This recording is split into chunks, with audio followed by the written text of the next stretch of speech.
আজকে ডাটা কাটবো, সঙ্গে থাকেন। এই ডাটা নিজের ক্ষেতের ডাটা, এই স্বাদই আলাদা।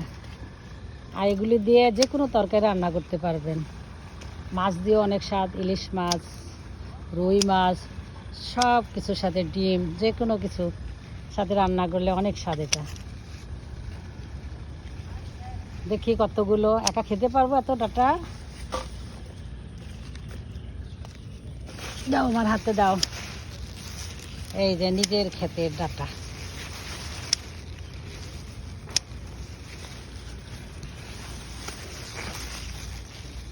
সবগুলো কাটবো আজকে, আবার অন্য কিছু লাগাবো।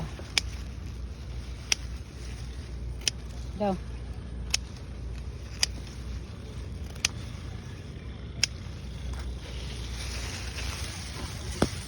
কতগুলো হয়ে গেছে।